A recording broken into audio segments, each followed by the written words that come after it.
warahmatullahi wabarakatuh. Salam sejahtera, salam rahayu juga untuk para sobat Javanika di area Cai Majakuning. Ya, kali ini kita penelusuran di salah satu situs yang terbilang ikonik ya Pak di area Cirebon ini, yaitu Gua Sunyaragi atau Taman Sari Sunyaragi. Kalau sejarahnya itu seperti apa Pak?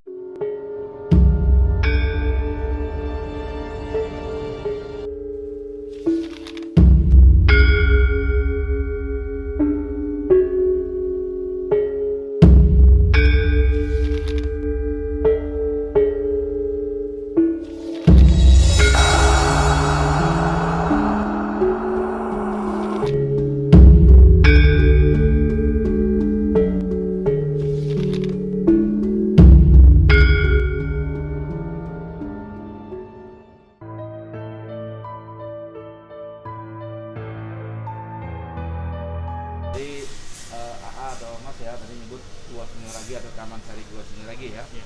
Jadi Taman Sari Gua Sunyaragi ini atau Gua Sunyaragi ini sebenarnya tempat bermainnya dari putra-putri Kesultanan Cirebon. Ya. Jadi dulu khusus keturunan saja yang bermain sini. Jadi di luar keturunan nggak boleh masuk. Nah, ini dengan sesuai namanya Sunyaragi punya arti, punya makna. Yang diambil dari kata Sunyaragi. Sunya itu sunyi, ragi itu raga. Jadi tempat nyepinya jiwa yang sepi atau yang sunyi atau sunyi raga. Kasarnya lah itu buat bersihin badan kita. Dan ini mohon maaf, Mas ya, Mbak ya, ini guanya bukan alami. Ini dibikin, dibentuk. Betul. Nah kalau alam itu gua, ini guha. Ya, guha dan gua beda. Kalau gua itu dibikin, kalau guha pasti. Ya. Nah ini, mohon maaf, di sini Taman Sari Gua Sunyaragi ini tadi gua itu kebun alami, dan ini yang bikin yang bentuknya ini oleh keturunan dari Sunan Mulyati ya atau Sesar Hidayatullah. Nah itu pada keturunannya yang bernama Pangeran Kerarangan area Cirebon.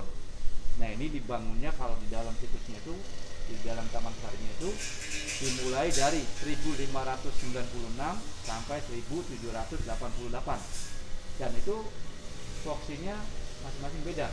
Ya, tempatnya beda-beda, ada 3 tahap ya.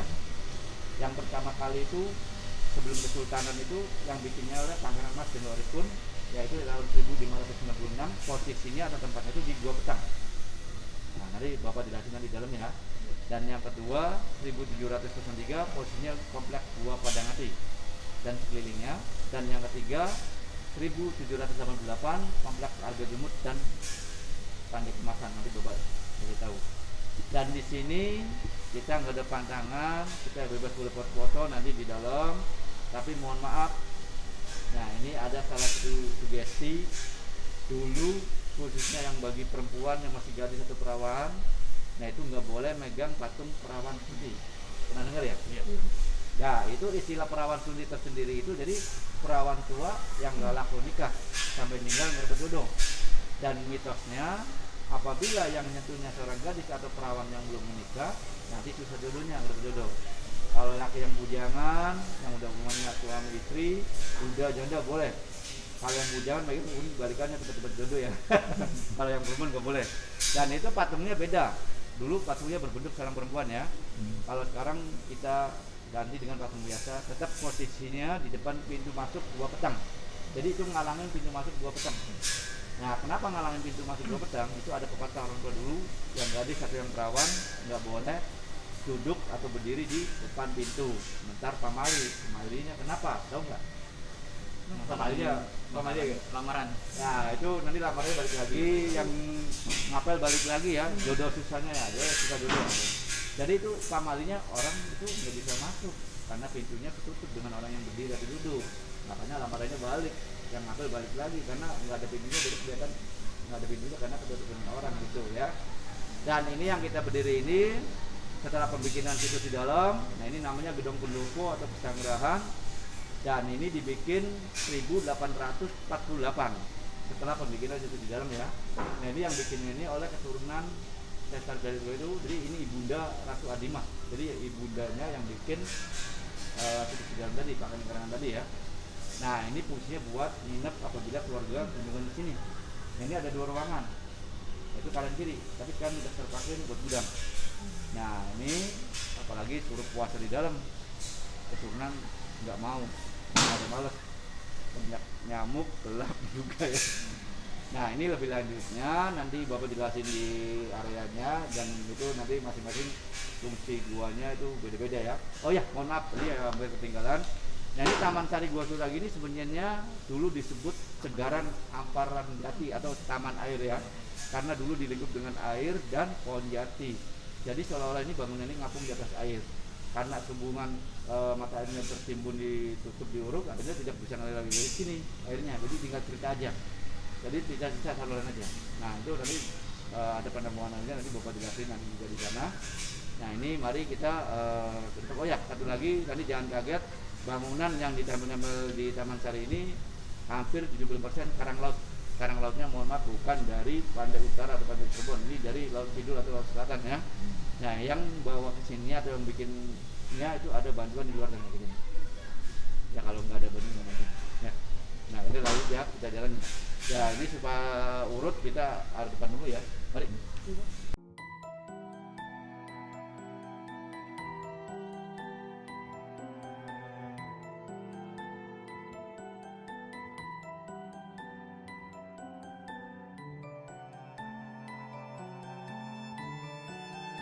Nah ini tadi yang katakan Bapak, ini tidak semuanya guanya itu buat nyepi atau puasa ya, masing-masing begitu beda. Nah di depan kita ada ruangan atau gua yang disebut gua pengawal. Gua pengawal itu jadi khusus para pengawal. Jadi pilihan, pada pilihan kesultanan ini kumpulnya atau istilahnya di sini. Nah ini kita bisa masuk. Ini kalau mungkin kalau airnya kolamnya belum penuh ini bisa masuk ya. Kalau kolamnya penuh kita bisa bergenang. Soalnya salah tadi udah mampet. Ya, nah ini jangan kaget ya, dari Bapak cerita belum di depan tadi ya. Nah ini pintu keluar masuknya nanti pendek-pendek. Itu ada mata dan filosofinya. Kenapa pintunya pendek-pendek? Karena supaya memperingati wayang udah itu harus selamat yang lebih tua daripada dewa. Jadi kasar lain itu orang tidak boleh semua harus nunduk duduk. Ini harus nunduk nih, kalau nggak nunduk jangan salahin Bapak, salahin kepala sendiri ya. Kasihan kepalanya buat kalian, tapi barangkali mau disantet boleh.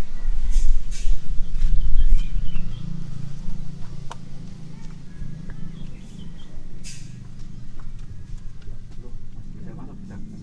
Iya, bisa bergenang.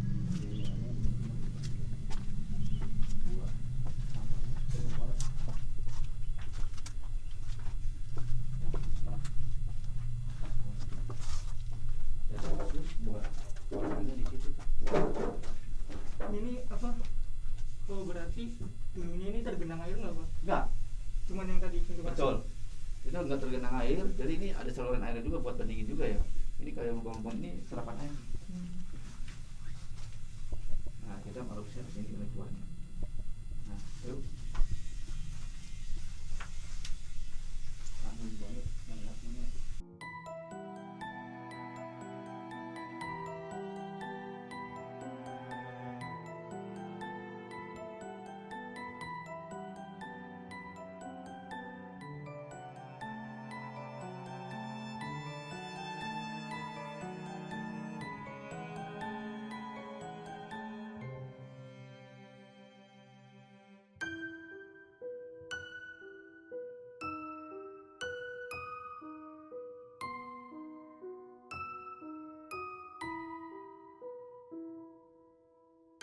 Kita masuk ke gua pengawal ya. Kita keluar. Nah ini mohon maaf mas ya, ini sebenarnya gerbang benteng utamanya di sini tuh, kita depan. Tadi kalau kita ke sebelah belakang samping itu bukan depannya ya, itu belakang samping. Karena di sini tidak memungkinkan buat parkir, akhirnya kita pindah bagian samping. Kalau di antara apa diarahkan di Google Maps YouTube ya ini bentengnya. Nah makanya yang kita injak ini kayak panggung atau podium ya. Iya. Namanya bangsal jinem. Bangsal itu tempat ya, atau kasarnya itu buat ngasih nasihat atau ujar pidato. Nah itu jinem sendiri punya arti, punya makna. Menurut angka jinem, kalau bahasa Cirebon siji karo 6, kalau bahasa Indonesia 16 ya. Nah ini mohon maaf, tahu dalam rukun Islam itu ada yang rukun yang 6 itu rukun apa? Iman. Iman ya. Nah betul, dalam rukun iman itu ada 6, yaitu yang nomor 1 itu iman kepada Allah ya. Ya, jadi nomor 1 itu kita harus yakinin dalam rukun iman itu, yang nomor 1 itu kita harus yakinin, harus kita percayai. Nah kalau menurut kalimat C6, C itu pujian untuk omongan atau perkataan, makanya kalau di sini kita nggak boleh ngomong yang jelek-jelek, kita ngomong yang bagus-bagus. Nah ini ada terputih, ini sebenarnya singgah sana sebenarnya. Jadi ini bukan aslinya dulu kayak batu gitu ya. Jadi dulu kursi empuk, kalau dulu kayak gitu nggak ada yang mau duduk. Mandatnya sakit, batunya tajam. Iya. Nah ini podium ini kenapa madepnya ke timur? Ada sejarah apa ya? Ada filosofinya. Tahu? Segala sesuatu itu awal kegiatan atau awal yang dimulai suatu kerja itu diawali dari terbitnya matahari. Makanya ada pepatah, kamu cepat bangun pagi-pagi tuh Biar nggak kepatok sama. ya ayah. Jadi maksudnya jangan diambil orang gitu ya. Nah ini di depan ada 2 kolam kembar istilahnya. Tahu seorang ibu atau seorang wanita yang melahirkan seorang anak akan berjuang antara hidup dan mati, dan akan mengeluarkan air apa? Mau nanya. Air susu. Air ketuban, Pak. Dan Dengan air belum ngeranapi, nanti kamu punya istri. Nah itu kolam kembar itu menggambarkan air ketuban dan air darah. Jadi seorang ibu atau seorang wanita akan melahirkan seorang anak, berjuang antara hidup dan mati, yaitu akan mengeluarkan 2 air ketuban dan air darah. Dan ibaratkan kolam ini air darah dan air ketuban. Paham ya? Dan ini kalau kita masuk ke sini itu harus lapor dulu ke pengawal tadi ya. Nah itu sampingnya ada gua Simanyang, pos jaga Jawa. Jadi itu buat jaganya prajurit. Jadi kalau masuk ke sini harus lapor dulu. Ini nggak boleh sembarangan. Iya. Nah ini kita masuk, di belakang ada pintu ya. Nanti ada bangunan Mandailing.